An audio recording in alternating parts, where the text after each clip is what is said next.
All right, everyone. It's Friday, so it's another Q&A with Alan and Marshall show. I'm Marshall Atkinson. I'm Alan Howe with Easy Way. And Alan, we've got some Michiganders here with us today. Who are these people? These are the cool guys, man, from Michigan and everything. I am glad to have this. I'm proud to say clients of mine, but friends of mine, Adam McCauley and Ryan Dost, the owners of Sandlot Sports. And I'm telling you what, I couldn't be more excited just because I've had a window in for years now, probably over 10 years of watching this company grow and them grow and me just to be able to sit back and be part of it. It's exciting as can be. So guys, welcome to Q&A. Thank you for taking the time to join us. Thank you so much, Alan. We appreciate it. We're excited to be here. I think it's probably the sixth time you've asked us, and every other time I think we've had some reason not to be able to do it. I think we were down in where were we last year? New Orleans, and quick when you guys did the show, but we're excited to actually spend an hour with you guys. Well, it was. It took me. It was more than asking. Marshall, I ended up having to beg him. I had to give him free product. No, I'm kidding. Oh, is that what you do? You know, Alan's our show is the guest booker, right? So he's the talent acquisition guy. I do a poor job of it, but yeah. Well, I can see by the two of us, you've done a poor job of it. Yeah. Nope. It's time and stuff. So. Yeah. So anyway, let's get the show going. So a couple things. We got some house stuff we need to take care of. First off, thank you so much for watching. If you're watching, please say hello. We want to know that you're watching and where you're watching from, all that kind of stuff. And the main thing that we want to get across here is that this is a Q&A show, so questions and answers. We need your questions. So we've got our guests on today. They're shop owners just like you. You guys are, maybe you're struggling with something or you want to know something. How do these guys do it? We won't know unless you ask the question. So please ask questions, or if they say something and maybe you've got a different way of doing it, or they maybe have their own question, please provide the answer. That's how the show works, is that sort of engagement. And we need you to do that, right? Also, please share that you're watching, okay? We know that a lot of folks, maybe aren't watching right now and they need to. So please do that. And that really helps us out. So we really would appreciate all of that. And we've got some people watching. So our buddy Richard's watching, of course. Hello from Southeast Michigan. And he says, Michigan in the house today, right? And Joe's here. Good afternoon, Joe. Joe Artnow.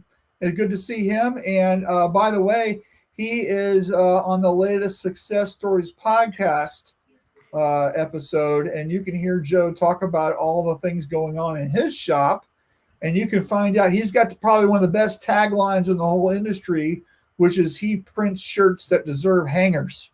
Right? I love it. And so you can hear all about how he came up with that and what's going on with his shop. Just go to SNS Activewear and find the podcast there, and you can see his episode. So maybe I'll put the link in there. I forgot to get that up and going. But and then we got our first question, right? So you do a lot of team sports uniforms, right? Are you in tune with how buying programs work for name brand merchandise? Yes. What's the answer? It's not fun. They want you to book a lot of stuff. I know Adam had experience with Adidas a couple years ago. We have one school that's on an Adidas contract and having a hard time getting Navy goods, right? You would think Navy would be in the stock, and pretty much that was the response, right? Maybe you need to book more to get it. We have requirements with all like the name brand. We're open with Adidas and Under Armour, and each quarter there's requirements to do it, and sometimes it's a challenge. It's hard for schools to look out that far. Hitting your requirement for your spend? It is, yes, and it's getting harder. I think some of the vendors are going almost selling the stuff direct, and they're making the requirements even harder and harder, and it's really hard to break in to get open with some of those vendors. So maybe a shop that's watching that wants that, could you buy the goods for them under your thing and ship it to them? You could, but it may take anywhere from 5 to 15 days for the vendor to ship the goods to you. So if your customer really needs them, you might want to actually look for some other brands. Yeah, right. Okay, cool. And our buddy Lon's here. Good Hey, seeing Lon. you, Lon. Going on. Morning. And Joe says, I'm in Ohio, so don't hold that against me. Right? See that Joe- nice hat right there? Yeah. Joe is in the very huge metropolis of Pemberville, Ohio. Yeah. Nice. So, And you have to pre-order. Here's Joe's question. You have to pre-order without knowing what's going to sell. Yeah, that's a lot of what you have to do, Joe. Especially if you want to stay open with them, unless you can sit on it in the inventory side of things. We have the luxury of having the 3 retail stores, so we could fulfill a lot of our, if we needed to, with our local school stuff or have something in the storefronts, so we can get away with it that way a little bit. But they want you to book and have a whole bunch of it on there. And then a lot of our stores will just, if we have Navy, Adidas, or Under Armour hoodies upstairs, they end up being on a lot of stores, even if those weren't asked to be on the store. Yeah. Okay. And Greg's here. Hey, Greg. Good to see Hey, you. Greg. One of our favorite people. Yep. So let's roll our GSG commercial real quick. And we'll come back and we'll talk all about everything at Sandlot. Okay, so here we go. And huge thanks for GSG for sponsoring the show. We really appreciate you guys. Absolutely. Here They're we go. great.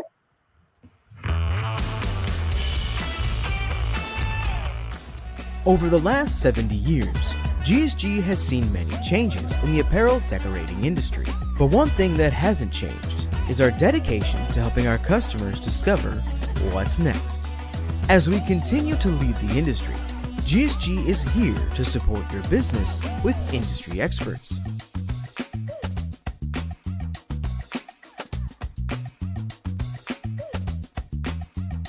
The latest innovative products,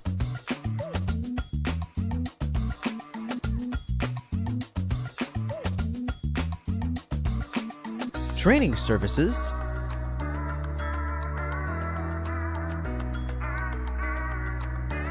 and by delivering the perfect order.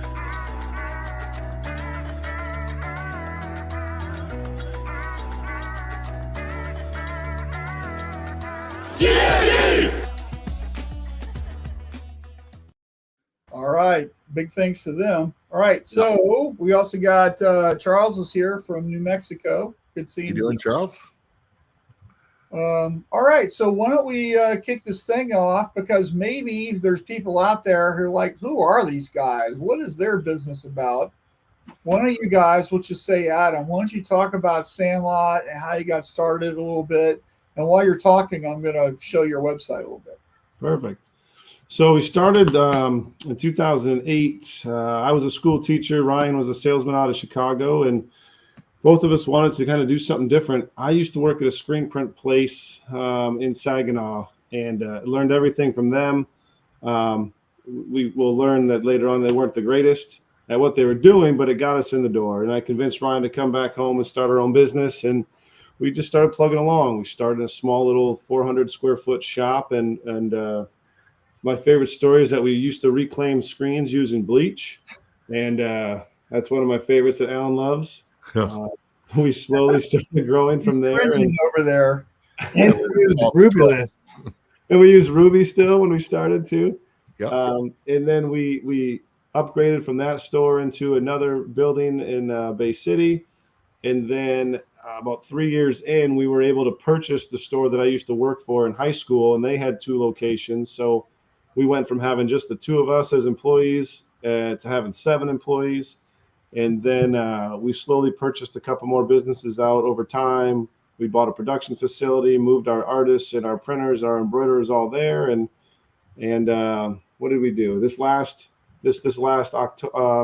August, we just opened our brand new Saginaw location for retail. So we've got 3 retail locations and a production facility right here in our hometown. Ryan's in Auburn now, or Auburn Bay City area now. I'm still here in Saginaw. So it's been a long, fun journey, but we went from having just the 2 of us doing everything from cleaning toilets, artwork, printing, embroidery, everything to just over 30 employees. And I'll tell you what, I was honored. I was invited to the opening for the Saginaw store. What a great facility. Yeah, it's really nice. That sales staff, it's an old bank they redid, and it just really did it right. And if you were looking to purchase from and you walk in there, the experience is incredible. Yeah. From the moment What are you selling in that store? So in the store itself, like we've got so many local high schools in our area. We've got quite a few local high schools just in our vicinity. And so Saginaw has the Saginaw-based schools. Bay City has the Bay City-based schools. So we do have like a little section of each school, and then we have our samples. You know, our it's a showroom just like anybody else would have a showroom. And so that's what we're selling. And the whole idea there is just to bring the community into our building, and then we talk to them and get sports uniforms, fan gear, all of that stuff. But the whole idea is just to have a space where people can come in and talk local sports or talk sports or just talk in general. And do you sell Saginaw apparel or stuff there? Nope. Why not? There's a couple other little shops that do that stuff, but no. Okay. There are a couple other shops, so we kind of just stayed out of that lane. Okay. Well, you guys also at that store, you have facilities there. You have a great conference room. You have a training room there that you can do stuff with your employees for training, where you said you've had, athletic directors can come in, where your corporate clients can come in. And it's a little bit more than just, we have a few samples hanging around. It is quite amazing. Thank so you. They are being kind. They do not talk about themselves well. And No, we need to change that. The basement of that building has a area that our whole company gets together. We have quarterly meetings to kind of highlight what we've accomplished in the last quarter, things we're looking to do, and we get everybody together in one area, and that's really nice. And like Alan was mentioning, we've had businesses kind of not even rent it out; they just use it. ADs, different sports teams, and it's just a reason for people to get in our building and see some of the stuff we have going on, and it's worked out well for us so far. So a lot of banks have a conference room that you can get. You just say, hey, what's your opening? 1 o'clock. I'll use that for my meeting. You do the same thing just to get people in your building to know who you are and what you're doing. Yeah, right. We had a little league board meeting there on Tuesday. We've had a lacrosse team. What's that? How convenient. Yeah, right. This happens to be in our store. No big deal. We actually had the now it's happened, but one of our local credit unions interviewed their new CEO in our basement because they needed to have kind of a third-party unknown area to interview that person. So we've already had cool stuff happen in our basement. And Right, again, secret stuff. Yeah. That's so great. And again, a credit union there, those are potential clients. So They are a client of ours. So and I do want to point out, like, if you don't do a good job of collecting your past dues here, you get stuck in the basement like Adam is today. And so, Adam, you're in your house, not in the basement that we're talking about. No, I'm stuck in the old basement bunker. And the reason is, you can I say, got sick kids again. So I feel like my kids have had a tough year so far, but my little one Dexter has been out sick for 2 days. So I love it because he usually makes fun of me because I have 2 and now 6-year-old, and he usually tells everybody that my kids are sick all the time. He's the one. Yeah. So you guys are a partnership, right? So and you've been in business for a long time, and I'm sure you've not agreed on everything, probably, right? So Right. how do you guys make it work and keep your friendship going, and want to like actually see each other tomorrow, kind of a thing? Because I know plenty of companies that struggle with that, right? So help us out with that. What do you guys? Right. So I've been told I'm a member of a local Vistage group, and a bunch of the guys I'm in groups with, they've told me since day one, and I think I'm in year 8, like, make sure you have an operating agreement. Partnerships don't work. They always seem to blow up. And I'm like, hey, it's worked for us so far. And, it's kind of yin and yang. Adam's always kind of been more the art and production, and I've been the numbers guy. And so that's worked well. But there are times, and we kind of both know. And, I mean, doing EOS, we do kind of like push each other's buttons once in a while, but not very often. And it's worked well. We kind of like feed off each other, and we know like when maybe to give each other 2-3 days. And there are days we probably don't talk for 3-4 days at a time, and we both kind of think man up and say, hey, it's time to like figure it out and talk. And we both know everything that we're doing is for the betterment of the company and our lives and our employees' lives. So at the end of the day, even if we don't agree, we kind of both come together and make it end up working out. But overall, it's not too much. But I would say, what do you think, Adam? Maybe 4 or 5 times a year we have it where we both kind of know we're not super excited with the other person. Yeah. But we had, so when we started, so before Ryan and I started, we were friends in high school. He was a year older than I was, but we ended up coaching Little League together. And then we one summer painted some garbage house in Saginaw.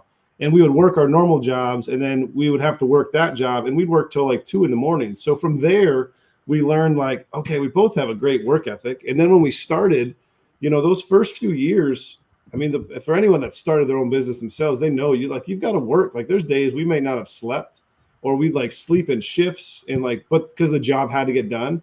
And never was he like, I'm gonna go dick around and go to the bar till 3 a.m. and good luck. Like there was always a work ethic involved. So I think even though I do things differently than he does, they completely complement themselves. There's times he might overanalyze something, and I'm just like, we'll do it. If it's wrong, we'll change it. And I think we both don't want to think of it at all, and I want to overthink it, so it works out well for both of us. Yes.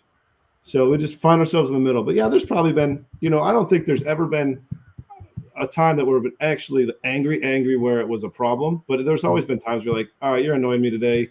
We'll talk about it again tomorrow. And it's always been that. Great. But we do have the operating agreement just in case it ever blows up. Yeah, they get in there just in case. Well, I think having things in writing of what you've agreed to really helps you, because here's the guardrails for running the business. Yeah. Right? That's the hard part as we've grown. When we started, it was just making t-shirts, but as you get bigger and bigger, there's like real business things you have to do, right? Like we have life insurance policies that pay off our buyout if something happens to one of us, to take care of our wives and kids. And those are all things when you sign up to do this, I don't think people think about, and it all kind of comes with the territory. And you've heard horror stories. Talk about that for a minute. How did you even know to do that? Where did you go? How did you talk about it? How did you get a valuation on what the policy amount should be? Nobody's ever talked about that, I don't think. So spill the beans, guys. So I mean, part of it was go Adam. I was going to say, Ryan joined that Vistage group, and we've had some good friends that have been in high manufacturing companies that they've owned. Ryan joined those groups, and that's they talk about that stuff on a regular basis. And we're the only real quick, explain what Vistage is in case people don't know it. Vistage is a nationwide kind of business. So it's usually for your executive level owners, presidents, operation managers, things like that. My group, I think, is 14 people. They're around the country. So if you search Vistage, there's 5,000 or more, 10,000 members. I don't know. We meet, ours is different because it was called Tech at the time, and Vistage bought Tech out. We have 9 meetings a year, and we just meet for the day, and they might have a high level speaker come in and we learn about something, or we might just have executive days where the group gets together. And it's a confidential thing where we'll talk about personal things you're going through in your life, with wives, kids, family, things like that. Corporate buyouts. What's that? Corporate buyouts and corporate buyouts. But then we get into business things, right? And you can bring up things like, what's your most pressing thing right now? And you have, basically a board of directors. I'm definitely not even close to the smartest guy in the room. And that's what they always tell you, right? Get in a room where you're not the smartest person. And it's been very beneficial. And it's one of them things where it costs a little bit of money, but if we bring home 2 things a year, it pays for the cost of what it is. So that's the Vistage. It's just business owners, presidents, people that run businesses, and it's just a way to get knowledge of and ask questions to people that are mentors to you or your equivalents. So so it surrounds you with people who know more than you. It's invaluable. So that from there is where they're talking to Ryan, hey, do you guys have an operating agreement? Do you have this? We were introduced to an accountant that we had an accountant when we started, and then we found this other accountant. And then as we talked to him and kind of told us what our plans and goals, or what we told him our plans and goals were, and then Ryan and the combination of Vistage, we said, hey, what do you think about an operating agreement? What do you think about this? And they're like, yep, this is how you do it. And you change it. So we've early on, we're a screen printing shop, but I think our biggest attribute is that we both want a business to run well. So we've been really focused on that, particularly these last 4 or 5 years. Right. And we worry about our families, and we worry about our staff, and we don't want it to be a headache. That would be something miserable. If someone happened to Adam, I don't want to have his wife resent me for some reason. So it's all laid out, and the evaluation would happen. If someone happened, let's say to Adam, our accountant comes in and it's agreed upon, and he would get 3 quotes, and we would have a value, and through our life insurance policy we have that goes to fund it, and his wife would get paid, and she'd have no say in the business. It's kind of just a transaction that happens, and then there'd be some funds left there to help me kind of find my way and see if I need to like hire somebody to help me kind of guide through the waters. And yeah, that is something we definitely never thought of, but it's super valuable if you have a partnership, and it's looking out for your family too, right? I mean, because if it would be a burden for either one of our wives, right? If we didn't have that agreement, all of a sudden they were expected to step in and figure out what to do. They both have their own careers and kids to raise, and so it's one thing that I hope never comes into play, but if it does, it's going to be super valuable for everybody. That's great. That's great. And you just use the same insurance broker you use for your normal insurance? We did. Yeah, we did. And we just did a term. I mean, we don't have a whole life insurance. We have it right now. It's in place. We did a 30-year back in the day, and it gets us to, I think, where I'm 66. I mean, we both kind of figure by then we won't need it, right? We'll be at the tail end of our careers. I'm going to be 46 this year. Adam's 45. And so it's still got another 20 some years. And at that point you don't need it, right? So if it disappears, it's not going to be a end all be all. And we actually just said we need to probably relook at it as we continue to grow. We probably should look at it before we even get older, right? Because every year you get older, the policies get a little more expensive. So it's actually kind of on my 6-month plan to look into to see if we have enough coverage right now. So who does what with the business? As far as us two? Yeah. So who's sales, who's operations, how's it work? Who's the visionary, who's the integrator, whatever you want. Really, the two of us have kind of acted as the visionary, but Ryan's the integrator for real. And so he kind of runs all of that stuff. I've been doing the sales stuff, but we've kind of flip-flopped roles a little bit in terms of Ryan's been covering for one of the stores, looking for staff in one of our Midland locations. And then he's been really kind of stepping on to working on the outside sales program and processes and things. I do a lot more of the production and artwork type stuff. We have a production manager right now, but I kind of do the overflow and some of the marketing things right now. So we kind of, we do a pretty good job of, helping each other out when we need help, but we both have two totally separate roles of what we're doing. It's weird.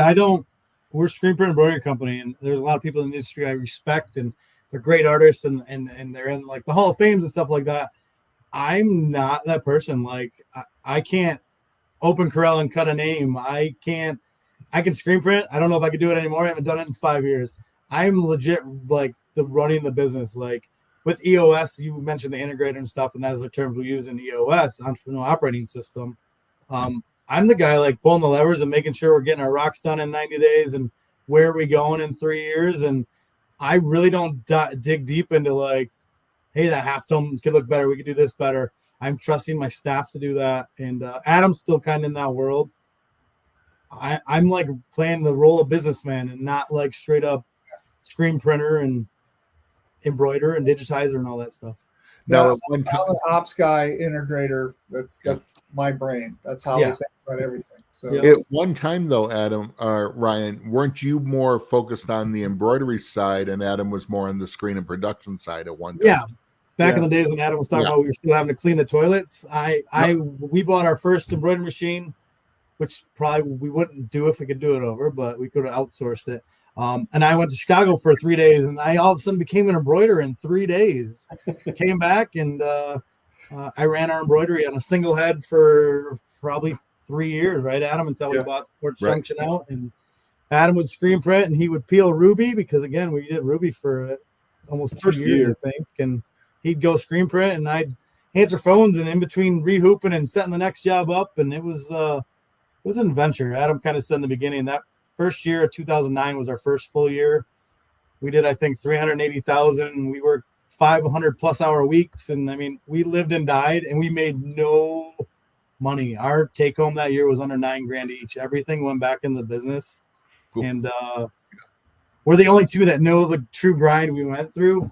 Maybe Adam's wife, he was dating at the time, and it wasn't easy to get here. I mean, we gave up jobs to go backwards and kind of say, you know what is it? The Vikings burn the boats. We burned the boats. 2008 is when we started, and people were like, do not quit your jobs, boys. Please don't do that. Do not quit your real jobs. Do this on the side to see if it works. And we said, nope, that's not what we're doing. That's a great story. I love that. And Absolutely. and so here's there's a joke. It's like, yeah, being an entrepreneur is like, I'm going to quit my 40-hour a week steady job to work 100-hour a week for no clue what's going to happen. Yeah, with insurance and 401k and everything like that. And yeah, let's be broke. I had my sister was in med school. She's a doctor now. And her husband and her lived with me, and they prepaid their 2 years of rent just so I could afford it. So basically, after a year, I had to pick up their rent because they had already paid their rent. Otherwise, there's no way I could afford like my rent. It was a mortgage. We bought a little house, but that bailed me out by just having them live with me. Yeah, that's awesome. Now, I met you guys not far a few years after that. I don't even know the year. It had to be 2010, around there. Yeah, I would think so. At a little tiny show in Columbus, Ohio. Yeah, I think you were the one that laughed at us that we were using Ruby. You're like, you can buy this printer right here and some rip software. And I think you laughed at us. And because it was you don't know what you don't know. Yeah. You know what? And well, you guys were. I remember you were kind of in the future thinking about automatics, and you looked at one brand and came to talk to me, and just you said you seem to know what, and I didn't want to talk bad about another brand. I said, go over and ask them these questions, and it freaked those guys out that you knew the question to ask. Well, then we bought an exposure unit from you with cash at the end of the show. It was a lot of cash, so it was. You know what? I did the thing like I always do of, what are you looking for? What do you want? What do you need? What's in the future? They told me, and I said, well, here's what we need. Here's what we want, and all that. What's your budget? And they told me, I said, okay, yeah, you can't do that now. Here's what you can do. Yeah. And we lived our whole business on a budget. The deal, and then they go, well, what if we paid cash? And I go, like an ACH? They go, no, like cash. And I think they were drug dealers at the time, a wad of cash. So that's probably one of our biggest thing that we've learned is we were always budget, right? We never overspent. We were afraid to ever have any debt, and we bought a used automatic machine, and we let it sit there for probably 6 months as we saved the money to buy the compressor to run it. And now looking back, you'd be like, you could have took a loan for the thing and started making money and went so much faster. But at the time, we were so afraid to go $5,000 in debt that we just let it hang out and be a coat hanger for 6 months. Yeah, I don't know. I remember that machine. I'm not sure you could have went much faster. Yeah. Hey, it was 8. It was what, 8 station? It worked 4 colors? Because it was I could beat it on the manual for sure. Yeah. But you know what? It's been so great watching you guys budget and grow. And you've never, since I've known you, never been afraid to, well, like with tech, you've never been afraid to reach out to the people who know more and say, how can you help? You have had Greg Kitson in your shop. Mm-hmm. You've been down to his. You have had Charlie Tylee. I brought Richard Greaves up there. You have talking to Marshall. You have been to Shirt Lab. You have been to shows and stuff, and you're always, and that's the best part. And always thinking that you guys are not doing a great job, which you do. We know it's a bad habit of ours. Yeah, but so it's just been one of those things in my career where it's just been a great to be part of the ride and watching the ride. Oh, thanks, Alan. So so Greg, now you guys, look, he's got some good comments here. Yeah, go ahead. We love Greg, man. He was I think the first person that kind of opened his arms to us. And you said, he was up here. He actually helped us lay out the shop, and we were going to put our art team on the second floor. And he was like, why would you do that? And it was very smart. Why are you going to add all those steps and have them away from the floor? And I mean, because we were blinders on, I think, with the way we were going to do it. And he gave us a day and came up, and the shop's the way it is because of Greg. Yeah, that's great. So he actually has 2 of my favorite quotes. When we saw him in, I think it was Philadelphia, we went to a training. Yeah, with him and I think Charlie was there too. And he said, you don't know what you don't know. And we took that at heart. So the next week we got back, we called him and said, hey, can we come look at your shop and just will you let us poke around? And he was absolutely, he was so welcoming. And then the other one was like, are you making money? because we weren't doing things, the proper way. And we're hearing that from every show that we would go to, like, why would you do it like that? Why would you do it like that? And then I think Greg just made us feel a lot better when he said, but are you making money? Like, yeah. Like, then, okay, just get a little bit better and continue to make money. I mean, I'll tell you right now, I bet right now today there's a screen with 12 Newtons on it right now that we're using. I guarantee there is. And he'll tell you, are you making money? Yeah, it works. You want to make more money?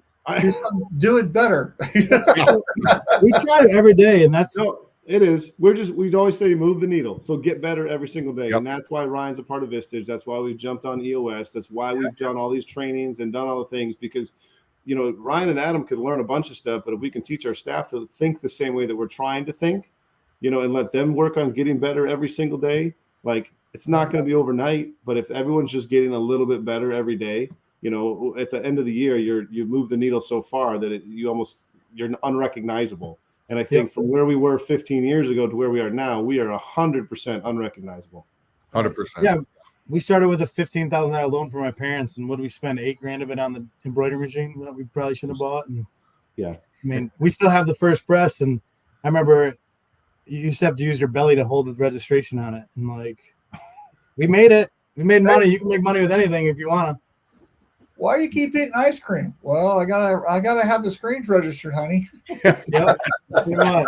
I'm doing pretty good at it. I got a good job here. That's great. That's great. Hey, let's take a quick break, and I want to just tell everybody about the GSG Pulse, which is a really great resource for you for finding supplies and different things. And you just go to gogsg.com, and there's all types of really great stuff. There's QR codes for videos with their buddy Mark. Yep. And, they're there to help you. So go GSG, give them a call, and check out the Pulse. It's right on their website. They just kind of redid the site, I think, a little bit. And if this stupid thing will load here, there you go. And right down here, shop categories, you'll see the Pulse. Click that, and that's what shows up. So anyway, there you go. And sorry, back to you guys. So what are you guys thinking about right now that you need to make some moves and maybe you haven't yet? What are we working on? Our biggest thing we're working on is it's crazy because it doesn't make any sense, but we've grown to where we're at, and we've done a good job kind of by the old, just do good work and you'll grow. And that is not like usually a good plan, right? The snail's pace, and it worked for us, but we're actually right now trying to implement setting up some outside sales and for the first time being proactive and going out and knocking on some doors and setting up and trying to get some funnels going and things. And it's all new to us. And so we're tiptoeing through it, but that's kind of our biggest, it's probably been something I've been looking at for 6 months, and we're in the middle of it. And it's going to be what takes us to our next level. I mean, we have our big 10-year goal, which ends at the end of 2029, and we're just under halfway there. But I mean, some of them leaps you have to take in the next 5 years to get there don't happen by just waiting for people to passively come in the door and do that. So that's kind of my main focus on how we're going to transform us to a different level company right now. So I've got some questions to follow up on that, because I talk to shops all the time, and one of the topics that comes up a lot is I want to add a sales department or whatever, right? And here's what I would ask them is like, have you identified your target customer, and they know, and so you're aiming your salesperson at this customer, right? What do they buy? What is their problem? How frequently do they buy? What is the thing that you're uniquely qualified to solve? Because what we don't want to get into is being a commodity or a race to the bottom. So if we can provide more value, and if we're in alignment with the problems that they have, and you can develop a personal relationship that's based on trust, that's based on helping them for the long term, that's not transactional, you are going to win, right? So have you mapped that out? Yeah. Yep. We one of the things we've mentioned here is that EOS is something we started, and that's kind of transformed our business. Back in 19, before COVID, we laid that out. I mean, one of our target markets is businesses. It's K through 12 schools. teams and organizations, and then businesses with over 50 people. So we're looking for that size business. But then, I mean, our top markets we're looking at right now are financial, credit unions, and banks, because we've done a great job of getting those. And I mean, when you're in the flow of everything, being able to kind of talk shop with those people, saying, hey, we've had success here. We already know this works. Manufacturing is another one we're looking at, and healthcare. So our top three, like when we go into this, those are going to be our top three industries we can go. So we're not all over the board. It's kind of that, like, yeah, you can talk shop and say, we know this works for kind of the healthcare. This works here. We've had success here. This didn't work. And then, I mean, for sales, if you can show them a store that's already kind of made up to show them that, they already kind of buy in that, like that industry, and there's a level of trust there, and just kind of show like, hey, we've been doing this. We already know how this works. We close the store weekly. They have multiple locations. We know how to deal with all that stuff. So when you're a salesperson, let's say they're going to the first bank of whatever the city is, Yeah. right? Are you getting their logo and building an online store for them? So part of their presentation, they're already seeing everything that they could get already built? I have for like kind of the bigger fish, right? I mean, it kind of depends. I've done that. A lot of times we'll use stores that are open, and then maybe even with a competitor of theirs, they'll already show them like, hey, we're already dealing with somebody that and exists. So we do, but I have for like two different customers already had the store and put their logo on them to show that. I mean, I've shown up, one of the credit unions we deal with, I showed up with 2 embroidered pieces, really nice pieces, and hey, that jacket they end up actually putting on the first store, the one of them. So kind of pick and feel. It's not like a cut and dry every time with like every customer, but kind of pick our battles. And we may sound like we know what we're doing, but we have hired 2 outside salespeople and have not had success. So it's almost something I'm gun shy to do. But you can't give up, right? Just because you fail once or twice, you got to keep going. Here's what I'll tell you is like, have you ever hired a woman? Yeah. Okay. Well, maybe they quit. It's like, does that mean you're never hiring a woman ever again? Right. Yeah. So you got to like, so think about how just because you haven't had success, it was more about that person or maybe that experience with you. And what can you learn from that? Was any of that your fault because maybe you didn't train them well, or maybe you hired the wrong person? Like, this is how we can grow our businesses, by looking at and just being honest and go, hey, the reason why they quit is because we kind of really shouldn't have hired them to begin with, right? Or whatever, right? And then what did we really need? We really needed this. And then that can help you with the next hire. Yeah, as long as you learn from every kind of failure, right? Like every mistake, take something out of it. I mean, we definitely did in the last one. We spent some good money with a consultant and laid out a good plan. And I mean, looking back on it, I don't know if I love the plan. And we kind of went back on our word, right, Adam, on the requirements we're going to have for that person we hired. And after not finding somebody for a month, I think we loosened those. And yeah, there's like probably 5 things I would probably change from last time. And this time we'll know that, and we'll go at it with a better, I guess, lens. So got some comments here. So Greg says the lack of professional and personal ego these guys have is the primary reason for their. Yeah. Did you grab right above that? There's one from Joe. I don't know if we saw that one. Yeah, I did that already. Love the book traction. Got it. Okay, cool. And then Eric. Hey, Eric. Thanks, Eric. Unfortunately, nothing about my embroidery machine can explain my physique. Great hearing from you guys, right? Eric, we don't talk to Eric a lot, but I had a great evening with him one time in your hometown there, Scottsdale. It's one of my most memorable nights at a trade show. Probably yours too, right, Adam? Yeah, part of it.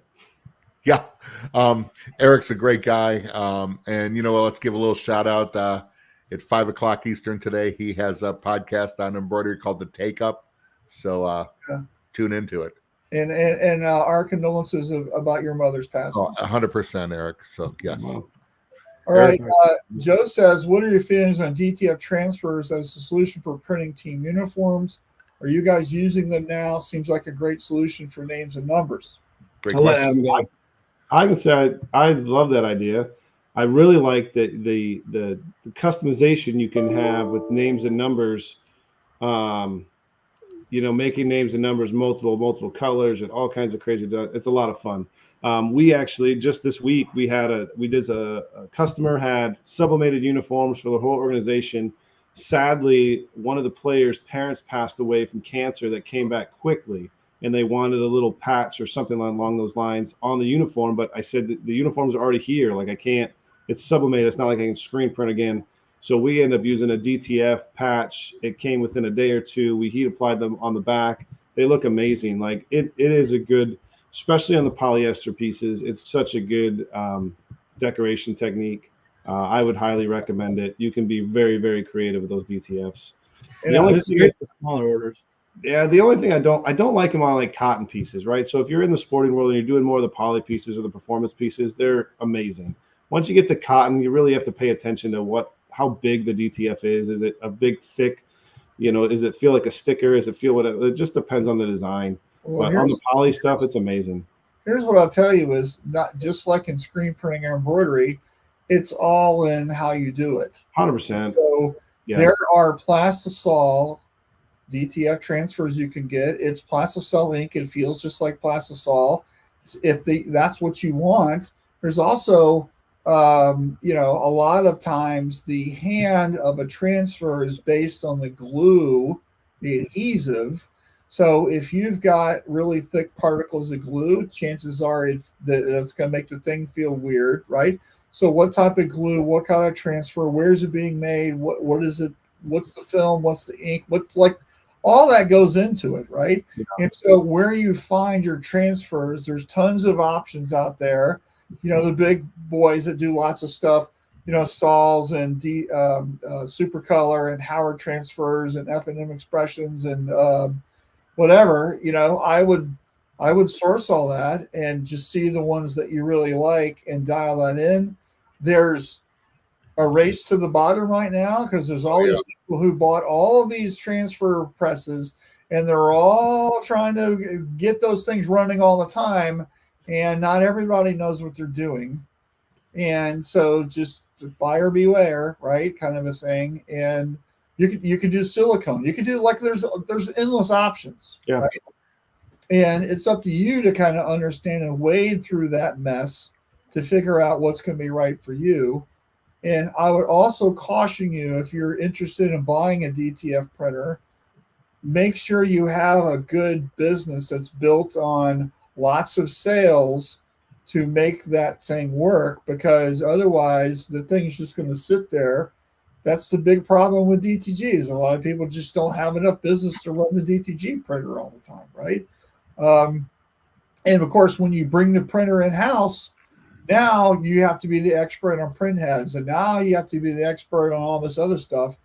To me, unless you have, I don't know, 50, 60 grand, even more a year of transfers, just order them, right? And just get other people to do it. And in a day or two, they're going to come in and you can apply them, and you don't have to worry about all of that other stuff. Just find a reliable partner. Yep. And that's what you guys have done. You have not purchased a DTF machine. No, we had that mistake. We were the dummies on a DTG. We did that thinking that we could fit it in, and we really thought we had a good plan, and then it never worked the way that we anticipated it working, and we ended up changing the way that we process orders differently so that we don't have to rely on back orders, and that was really slowing us down on press, and we thought the DTG was the way to solve that. And we realized it wasn't. It was the way that we present it to our clients, that what we're going to do with back-ordered pieces, and that stopped that completely. Our processes are way smoother in the production side of things, and our DTG just sat there as a gigantic eyesore. It looked cool. You can make some cool shirts with it from time to time, but they were all our personal fun shirts. So it's probably our biggest failure, right? As far as buying something and thought we would make it roll, and it was not our thing. This is why I recommend that people write a business plan, a sales plan for that piece of equipment before you actually buy it. Because if you don't know how you're feeding it, right, it's just not going to work. Right. Well, it's wild because we did put a lot of thought into that, because we said, we had so many online stores that we were doing, and we had so many pieces that may be on a back order, whatever. So we were waiting for them to come in. Well, then as that was happening, we were seeing more and more poly pieces coming in, and that was a problem right off the bat. And then we could never get the match. It would never match what the plastisol looked like when you printed it. So then you're like, okay, in theory, our plan was perfect, But then as you got going and you rolled it out, you're like, this was the stupidest idea that we couldn't have seen unless we had like rented one beforehand. Had we known all these little problems were going to pop up, it would be a different story. But in theory, everything should have worked out well. It just when you apply it, it doesn't work. So us, we got rid of it. Did you take a print that you thought you might have to match and send it to the DTG company and get a sample? No, of course not. We should have. Going back to Joe's thing, though, Joe, we buy DTF transfers every day. Every morning, our sales team puts in, hey, here's the daily PO, and people basically upload their orders into Shopworks that we use. So it's all tracked, and at the end of the day, one of them is responsible to close out the cart. And so we use a lot of DTFs right now. Yep. So there's tools out there, like there's an online store platform called Chipley, right? That's connected to stalls, and it's also connected to the brands like Sanmar and S&S. So when an online store closes that uses a DTF, it orders the goods and the transfers at the same time as an automated process, and that's not part of somebody's job anymore. I mean, there's no reason you should be screen printing on sweatpants or shorts or anything anymore. I mean, you should be DTFing every one of those. That's the great tools out there, right? We got some more comments. Well, one, just like you can't run your BizJet on diesel fuel, you have to pick the right DTF product for your substrate. Yes. What do you guys run in your business jet? What does Sandlot One run on? What's that? What kind of fuel do you run on your jet? What is Sandlot One? Mountain Dew. There you go. Your jet runs on Mountain Dew. Yeah, coffee from 7:30 till 6. I don't drink coffee, just diet soda. Yeah, great. That's Diet Mountain Dew then. It is Diet Mountain Dew. Maybe they'll send me a free case. I don't think so. Product placement. Yeah. Right. So, what do you guys like see in the industry? You know, you've been doing it a while, right? You hear these stories of other shops and stuff. Like, so there's people watching right now, and they're going to be watching later for the recording, right? So where do you think a lot of shops just aren't like hitting the mark like they should, and what should they really be thinking about? Go ahead.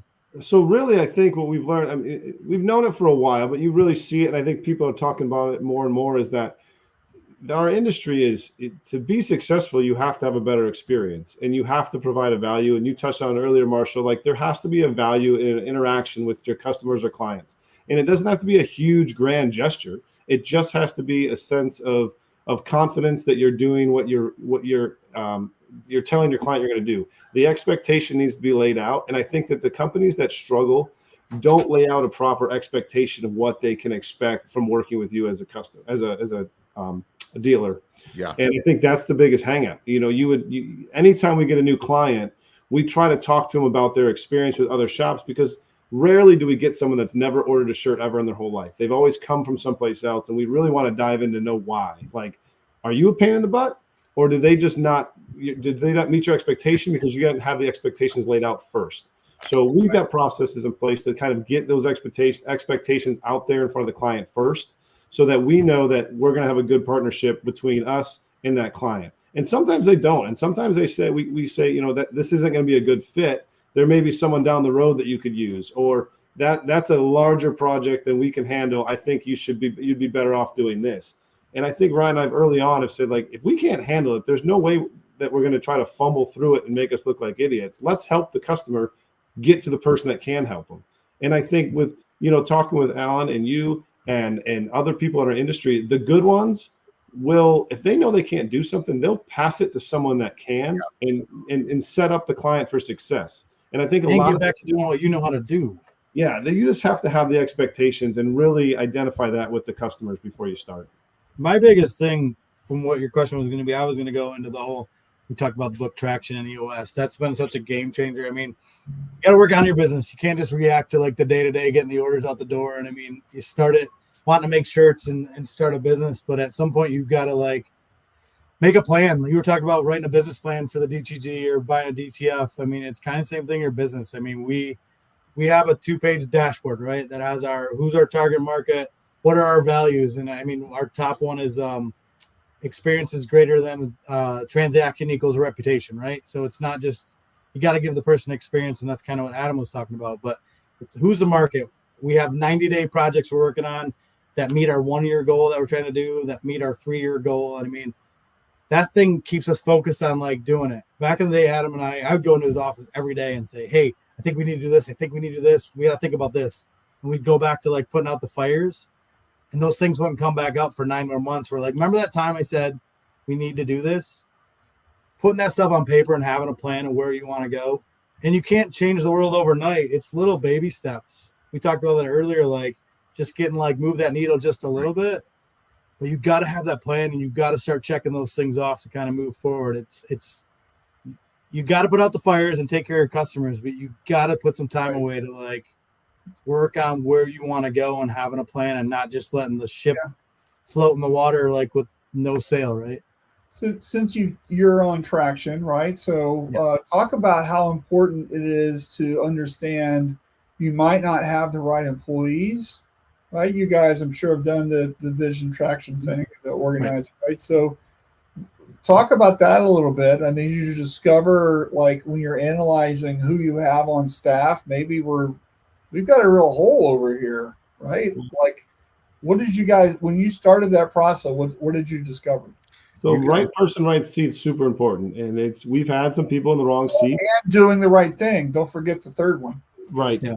So we've had that. I mean, it's happened where we think, hey, this person is perfect for this, and they may get us to a certain point, and then we have to have that hard conversation to say, like, okay, we appreciate you getting us here, but now for us to keep going, we need you to go here, and I don't know if you've got the capacity to do that yet. So we've had to let some people go doing that, and it was a bummer.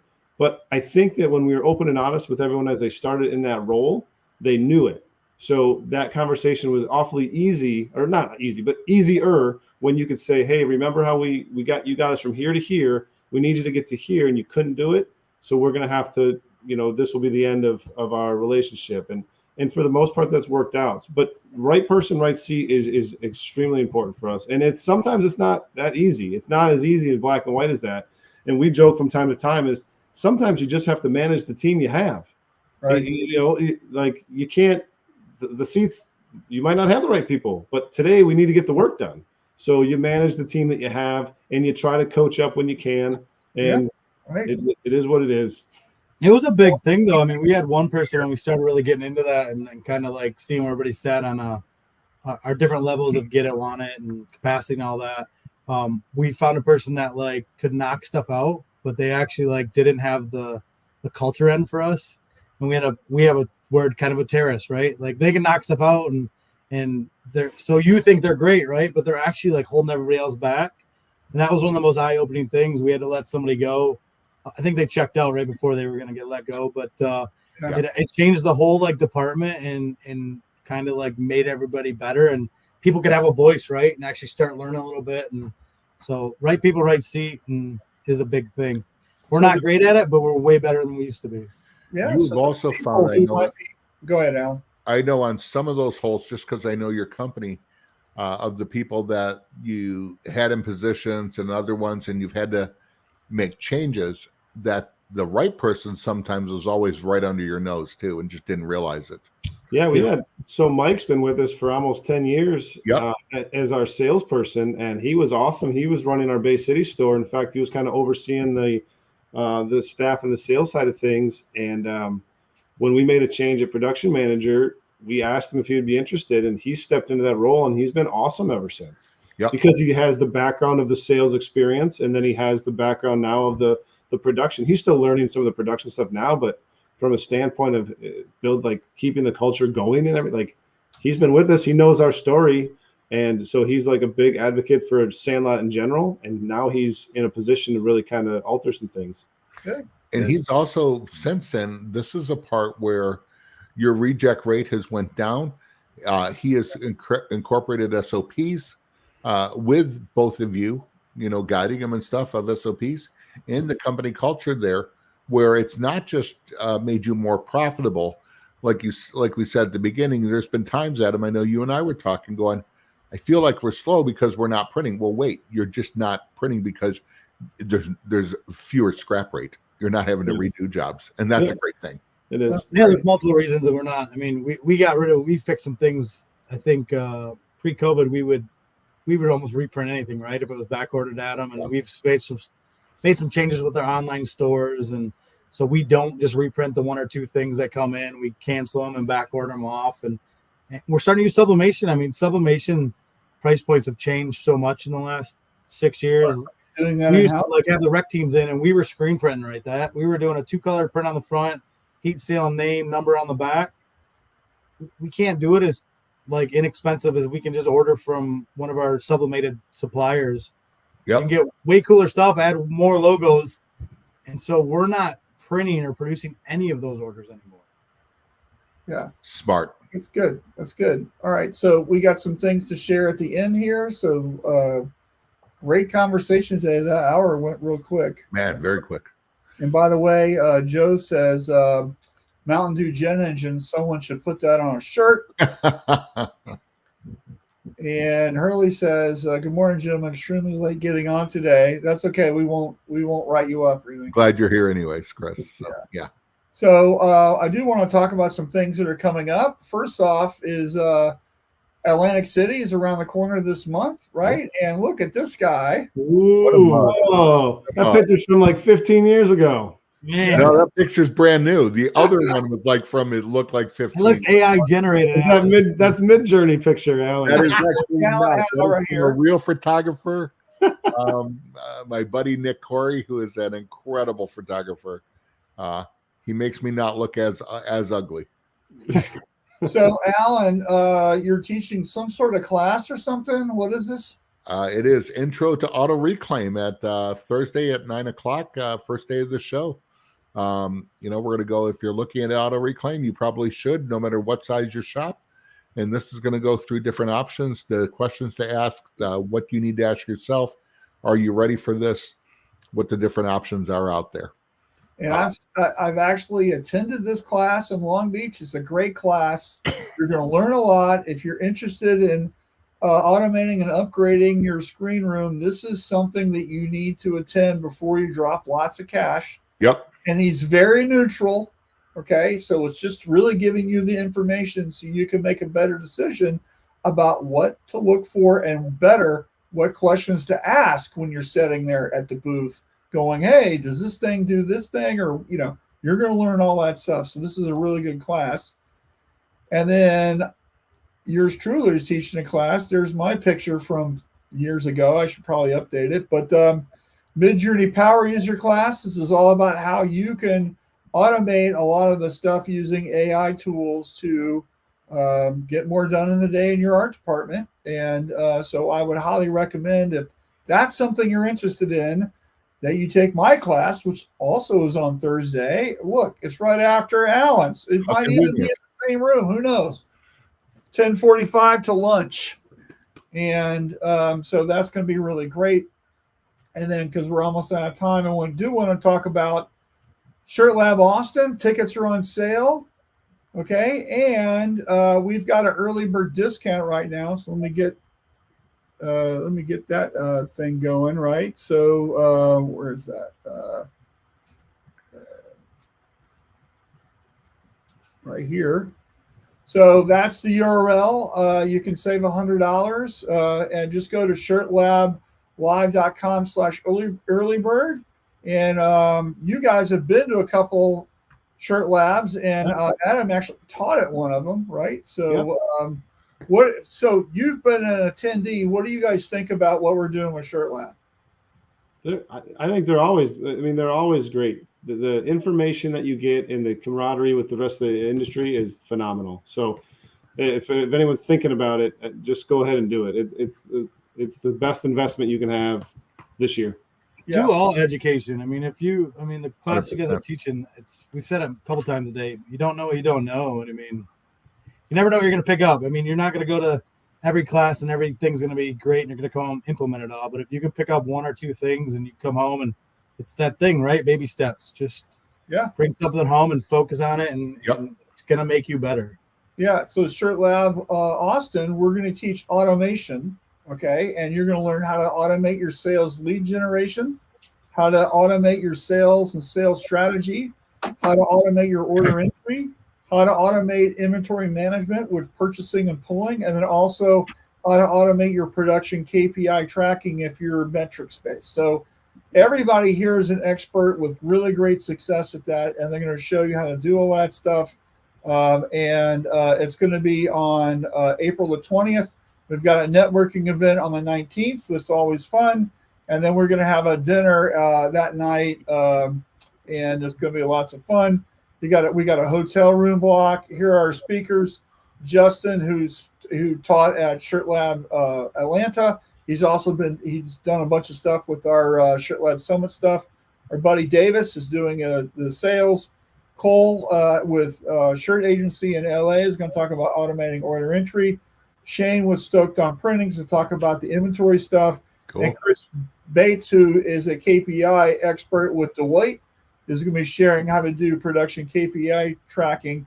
And we're doing breakout groups like we did last year, but we're spinning it around a little bit, doing a little something differently. So it's going to be lots of fun. So hope to see you there. One last thing. We also have a workshop going on at March the 12th. This is completely free. Just go to Eventbrite and look for Shirt Lab Workshop, how to add 500K a year in promo sales. So one of our new Shirt Lab sponsors, Jeremy Parker with Swag Space, he's got a really great platform that he wants to show how to do that. Signing up with Swag Space is completely free, doesn't cost anything. So it's really kind of a cool thing. They've got a really great, easy to do, curated experience that you need to learn about how to do that. That's Tuesday, March the 12th. Get signed up, and there you go. So, yeah, go to training, go to Shirt Lab. You get so much, not even always from the presenters, right? It's the nighttime, the networking, things like that. There's other people in the industry that are doing the same thing as you, and they've been through it, or they may have more knowledge than you. And our industry is amazing at kind of sharing knowledge and helping each other out. I mean, Yeah. you're not next door fighting each other all the time. So, I mean, we've had a lot of people help us, and we try to help out where we can. Well, and you guys have been very good, even in your local area. You know, I know you've been up to, technically, I guess it would be competitors up in Bay City. There's a large contract shop. You guys have been to their shop back and forth. You kind of stay in touch with everybody, and that's not a bad thing. We don't want to be fighting with anybody. There's business for everybody. I mean, why fight each other? Like, get along. You never know when you're going to need them, right? Yeah, absolutely. Yeah. Absolutely. And that's the other thing. You guys just don't do everything in-house. You are not afraid, as you said, to farm out stuff to, here's what we do best. Here's what we can do. We can still do that, but someone else is going to do it.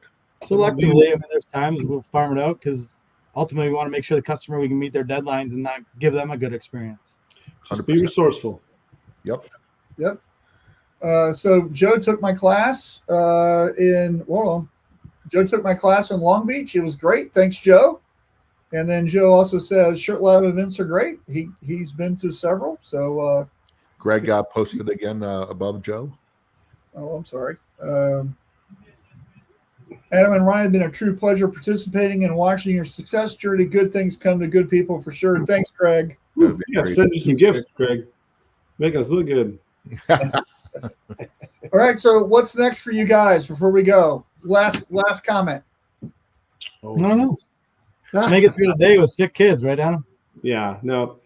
We're just plugging along. We have goals for this year, and we're going to continue on pushing forward and getting a little better every day. Right now, our staff is clicking. We've got a great culture right now that it always needs to be touched and massaged, but it's right now everything's going smooth, and we're really happy business owners right now.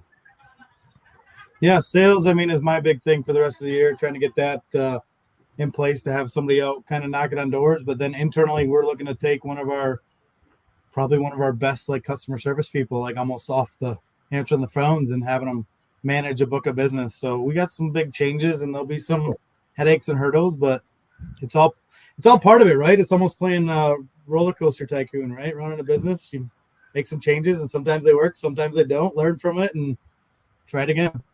All right, real quick. What's the outlook for the Saginaw Old Golds? We'll get 10 years, 10 games into us this year. We'll probably have 3 pulled hammies, a broken finger. You got that sweet finger for life now, the one that doesn't like. Tell them what that is. Oh, so both of us are finished baseball nerds.